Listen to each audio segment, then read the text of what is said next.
এই তো সেদিন কত উৎসাহের সঙ্গে ওকে হাওড়ায় আনতে গেছিলাম, আর আজ ওকে হাওড়ায় দিতে যাচ্ছি। আমাদের লং ডিস্টেন্স রিলেশনশিপ। ও বছরে একবার আসে, প্রায় 15-20 দিনের মতন থাকে, তারপর বাড়ি চলে যায়। এইবার ও প্রায় 40 দিন মতন ছিল।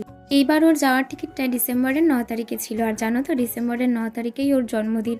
এই এতগুলো বছরে এই প্রথমবার আমি ওর জন্মদিনে ওর সঙ্গে ছিলাম। যেহেতু ওর 9 তারিখ সকাল সকাল ট্রেন ছিল, তাই আমরা রাতেই কেকটা কেটেছিলাম, ঠিক 12টার সময়। এই ভিডিও ক্লিপটা 8 তারিখের। 9 তারিখ তো রাত পোহালেই ও পরের দিন চলে যাবে, সেই জন্য 8 তারিখ ওকে টানতে টানতে নিয়ে গিয়েছিলাম মেলা দেখতে।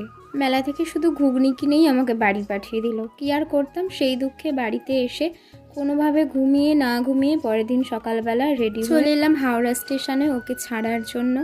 আর আমার গলার আওয়াজটা খারাপ হয়ে গেছে ঠান্ডা লেগে, তো তোমরা এটাকে বাদ দাও। গল্প করতে করতেই কখন ট্রেন চলে এলো, তারপর আমি ওকে ট্রেনে তুলে দিলাম। ট্রেনে তুলে দেওয়ার পর প্রতিবারের মতো আমি ভেবেছিলাম যে এবার কাঁদবো না, কিন্তু